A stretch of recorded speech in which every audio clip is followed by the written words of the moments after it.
Good day, everyone. I am Eduardo C. Laugo Jr. and I'll be your next discussant for today's session. So, my topic is all about the importance of using the right fabric for interior design. So, before anything else, let me read the learning objective first. At the end of the discussion, the students must understand the environment and ethical consideration associated with fabric production and sourcing. Select appropriate fabrics for various interior designs projects based on their properties, intended use, and design aesthetically. Next is appreciate the importance of responsible and ethical fabric sourcing and production. So, when it comes to interior design, textiles can make all the difference. They can add texture, color, and personality to a room, making it feel more inviting and comfortable. Choosing the right textiles for interior designs in any space can be overwhelming, but with a little guidance, you can create a custom and stylish look that reflects your personal taste. In this article, we will discuss how to choose the right fabrics for this interior design. So, we all know that there are different kinds of interior designs must be intended. So, what is the importance of, or why is it important to have the interior designs textiles? So, the importance of textiles in interior design cannot be overstated. They can transform a room from boring to beautiful. So, if makabantay mo, if kanang daghan ka yung design nga sa inyong room, makaingon dyan mo nga, oh my God, it is so beautiful. And they play a crucial role in creating a comfortable and inviting space. So, if sa inyong room, makabantay mo nga, nindot kayo ang mga textile nga inyong gigamit, makaingon din mo nga, wow, comfortably kayo ko diri, makuha mo ang space nga grabe ka, maanindot. So, the right textiles can also help to unify a room and tie together different design elements.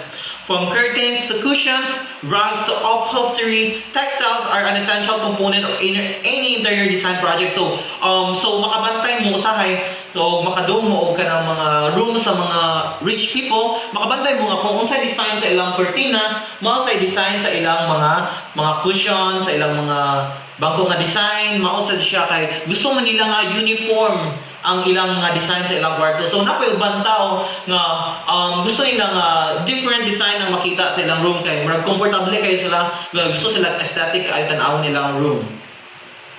So there are many types of fabrics used in interior design. So each with its own unique characteristics and benefits. From natural fibers like cotton and linen to synthetic materials like polyester and nylon. There is a fabric for every style and budget. So, the importance of textiles in interior design. And in choosing the right textiles for your interior design project is important because they can set the tone for the entire space. The colors and patterns you choose can create a specific mood or atmosphere. So, in terms of sa imong feelings or imong mood, if makita nimo ang imong room nga limpyo, hapsay o pare-parehata ng design, makakadyo ka nga ang imong mood bitaw kay mura happy kaayo kay inikaso di mo sa kwarto kay makita nimo nga wow ka-nice akong room.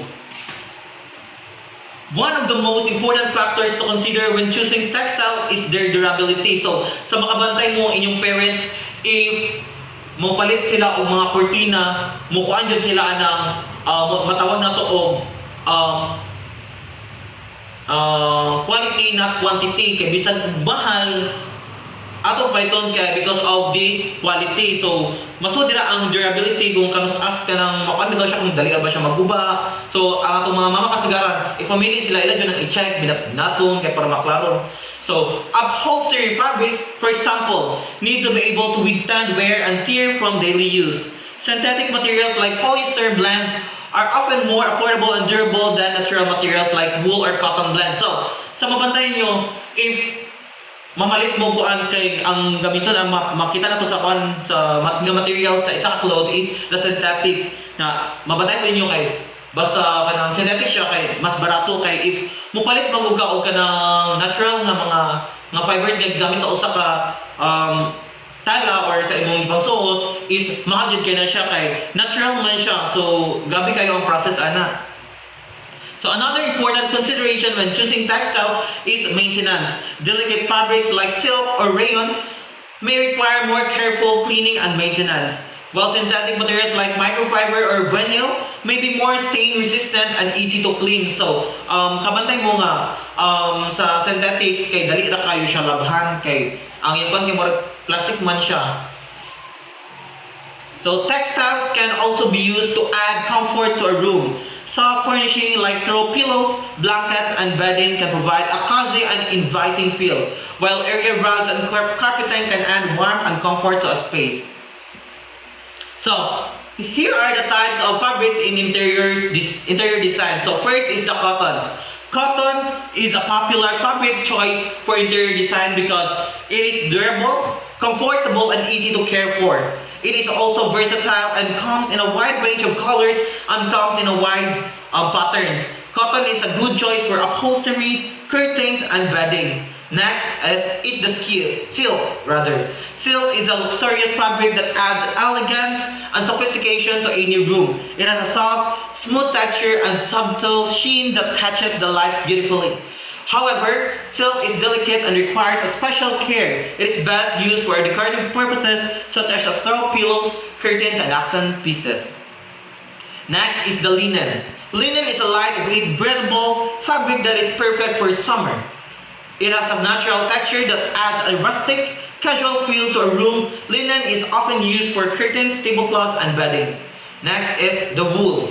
Wool is a warm, cozy fabric that is perfect for colder climates. So, especially dito sa America, nga ng mga bugnaw nga panahon, or pwede din sa tuwa ka ng mga ting-uwan, pwede din siya, dito kayo siya gamiton kay makakuan ka o comfortably bito ani nga kuan.